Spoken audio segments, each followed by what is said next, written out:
What's up, guys? I have heard a lot on YouTube about the cathedrals and everything, and I thought I would throw my 2 cents in on this subject. But first off, for those of you who don't know me, oh, you're a contractor. I've never heard that one before.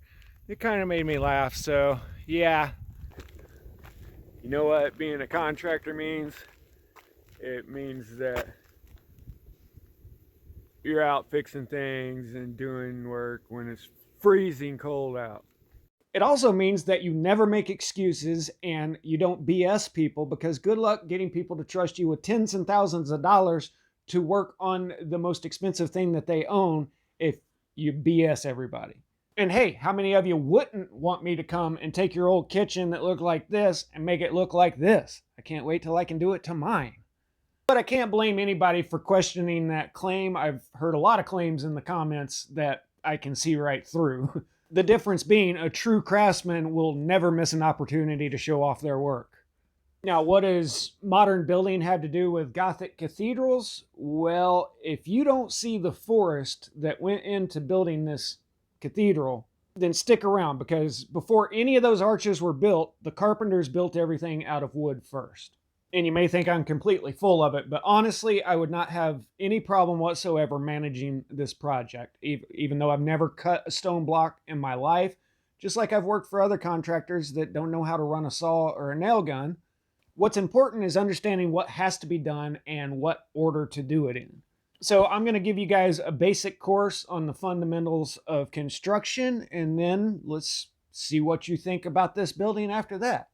Now, nobody's arguing that this wasn't built by an advanced culture, but my idea of advanced engineering and your idea may differ, because a lot of people think that this could only be built with advanced machinery. And I know that construction is a lot of skill and a lot of hard work, and that today's power tools only make the construction process faster, but it's not necessary.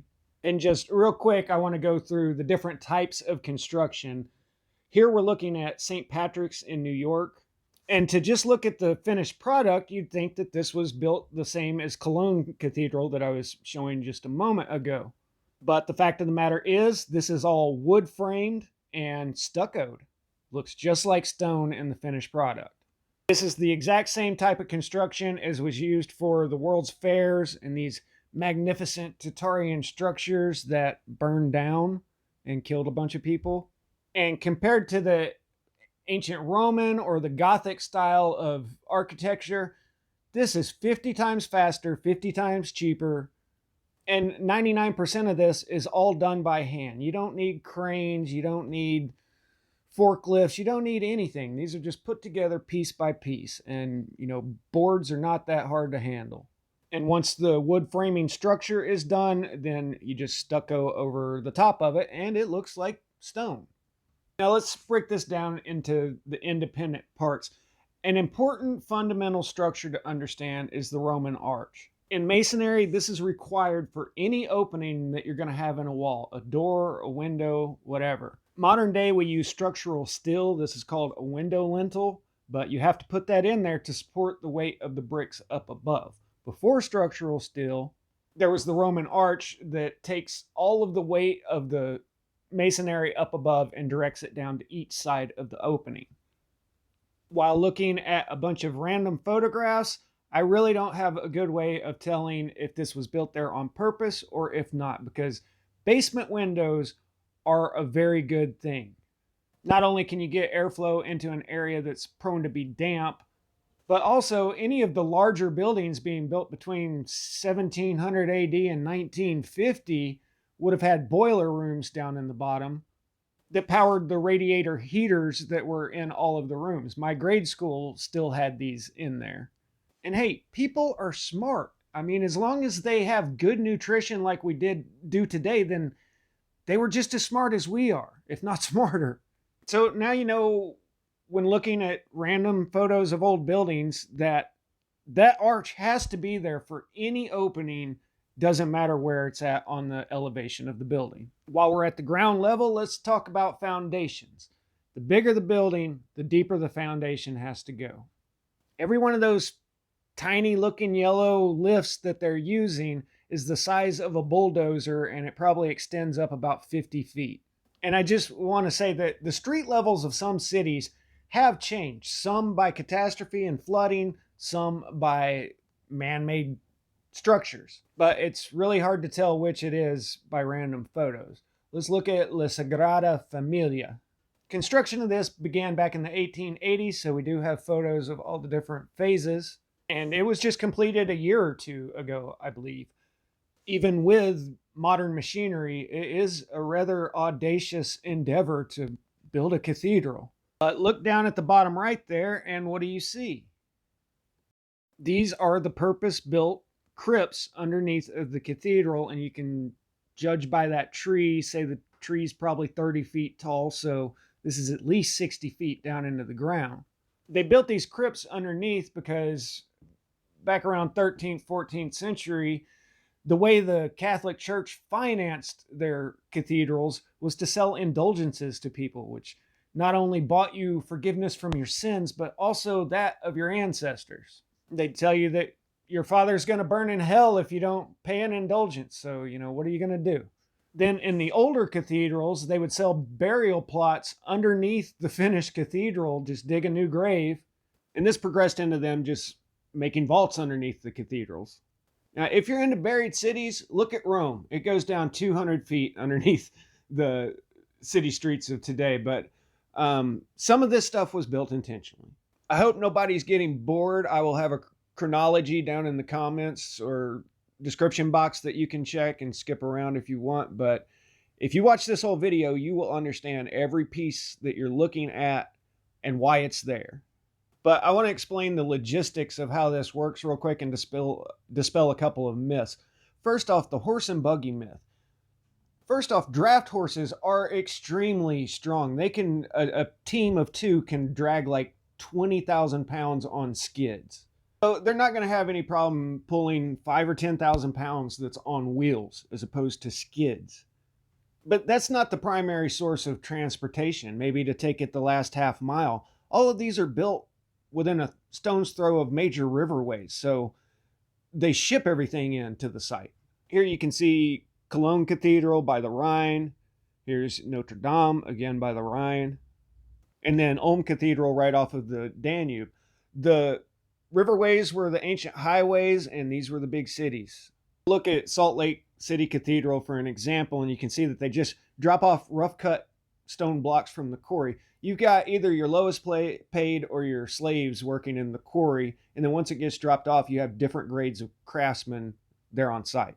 The other myth is you expect me to believe that they did all that with hammer and chisel.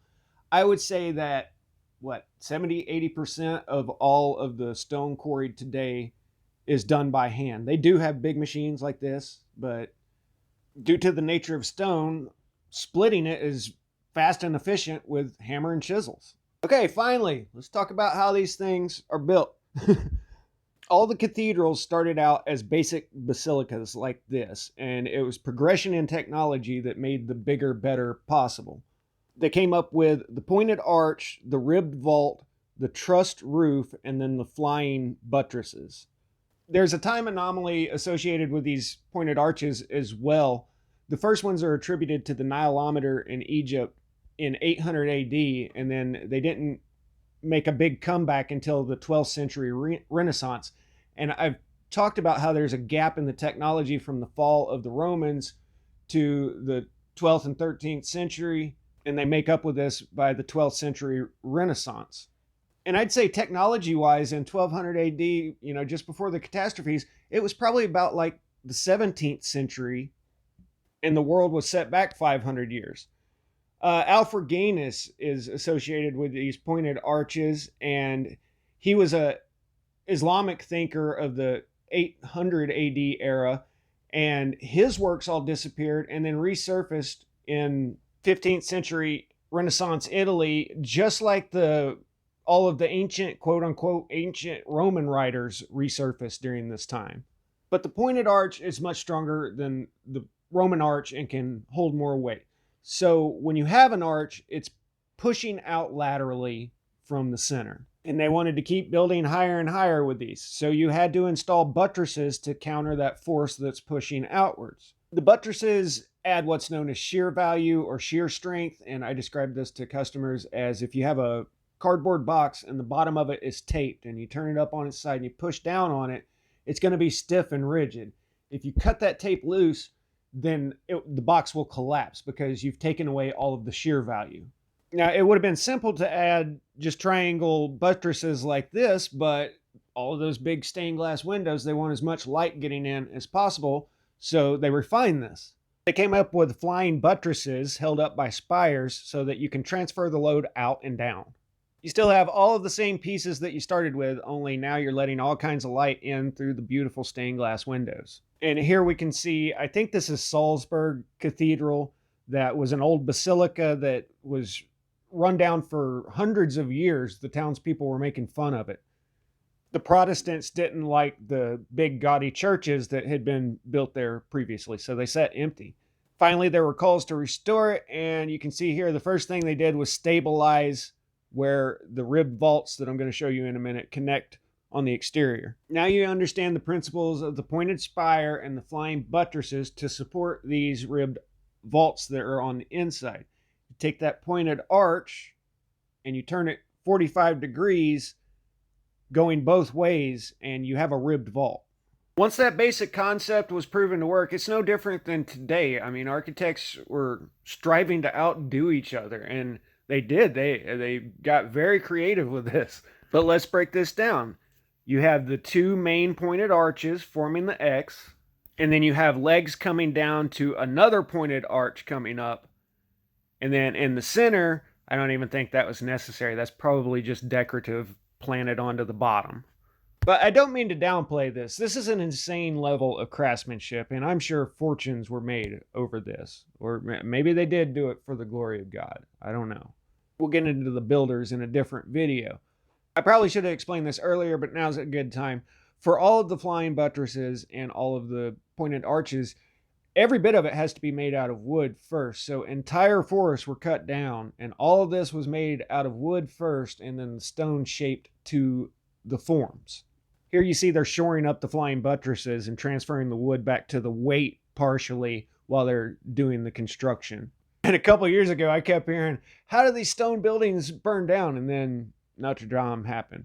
On top of the ribbed vaults up here, they would just pack it with loose stone, possibly concrete, but it's porous, it's not waterproof. So they came up with the roof truss. By making this all one self-contained unit, you're taking the weight and transferring it directly down on the outside walls. If you were using just regular roof rafters, then you would have the same problem you had with your arches. You'd have the outward force and you would need flying buttresses up at the top. The earlier cathedrals, before they came up with the roof truss, and they've got the extra row of buttresses up very high right there. For the renovation at the Notre Dame Cathedral, they are using all of the methods that they used back in the 13th century when they started this stuff. They're doing it completely by hand, start to finish. And I counted about 20 carpenters there, and they made one of these trusses in a week.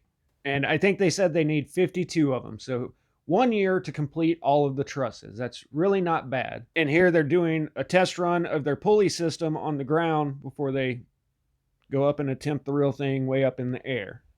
Now, as far as the stone cutting, you would have had different grades of masons out on the job. And like I said, they did make fortunes off of this and started their own little sect over there.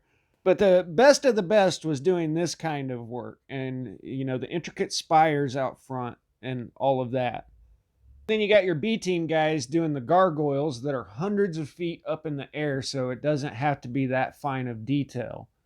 I call these guys backside framers. They're good enough that you can turn them loose on the backside of the house, but you don't want them working on the entryway where everybody's attention is going to be focused. Also pretty high up on the pay scale would be the guys that actually shape the stone for all of the pointed arches and the columns. Now, I'm assuming that they actually did all this with hammer and chisel, but I do want to show you guys a couple of old guys, 3 old guys with hand saws out in a limestone quarry, can cut this big, huge block in an afternoon. So you get a whole bunch of healthy young men out there, and you can get a lot of work done. The cathedrals are made of relatively soft stone, sandstone, and limestone, and so forth. But there's some nice clean-cut blocks ready to stack. Now let's talk about getting these stones into place. Nobody was lifting any of this. They were very intelligent people and knew all of the tricks of the trade. But Cologne Cathedral, again, more evidence of the 13th century reset. They knew what they planned on building when they started this, and then a bunch of people died during the 14th century catastrophes, and it sat empty for 400 years with the old medieval crane still on top. You have the same story with the Santa Maria del Fiore in Italy. They started construction, before the catastrophes, and it shut down for 80 years before Filippo Brunelleschi could figure out how to put a dome on top of it. But this crane was absolutely massive, and honestly, I think that maybe they were using this to bring up, pallets of bricks or blocks at a time, because that just kind of looks like overkill to me. Because when you look at the building of the U.S. state capitals here, you can see that they're using much smaller tripods and capstans. And this is advanced mechanics, advanced engineering. These people weren't stupid, and it doesn't take internal combustion machines to get this stuff done. They knew what they were doing. You can generate a ton of force with a 12-foot long board lever, and this is much more advanced than that, with pulleys, block and tackles, and able to lift multi-ton blocks with ease.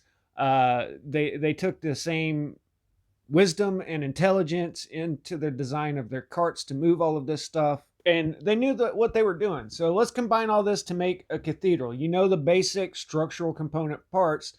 So just as an allegory, let's look at a house with plain board and batten siding on the front. That's just 2x4 framed walls with siding on it. Now, for a fancy Victorian house, you still have the same structural 2x4 wall, and you add on a lot of fancy fluted columns and corbels and arches and all of this stuff. Well, they did the same thing with a cathedral. They took the basic structure of a basilica, they added in the spires and the flying buttresses, and then they went absolutely insane with ornamentation on top of all of those structural members. I mean, money is no object here. It's hundreds of years of good work, job security. Let's do it up. We're going to carve all this crazy stuff down here on the ground, and then we're going to build scaffolds, and then we're going to go up there and plant this stuff all over the place. It's done just like any modern production, only the factory is right out front, and you make the pieces on site, assemble it, and then crane everything up into place. I think about the only thing I haven't covered is, I know somebody will say, well, yeah, they couldn't have dug that out. And I'm sorry, but people really don't know what hard work is these days. What, up until 80 years ago, they still had chain gangs in America? And what about, all those conquered people in war that people would own outright? Well, they bust rock and they dig ditches and dig holes for you. And let me tell you, this is nowhere near the worst job out there. I would take running a shovel any day of the week over running one of these saws. This is a constant full body lunge back and forth in rhythm with a partner. And if you guys can keep this going for 2 minutes straight, you're like Olympic level athlete. I would much rather be on a shovel than running one of these all day. So there you have it, guys. It's really not that hard once you understand the basic principles of what's going on here. And yeah, I could totally run this project. If I was in France, I'd be totally stoked to be on this team. Hope you learned something. I'll see you on the next one. Peace out.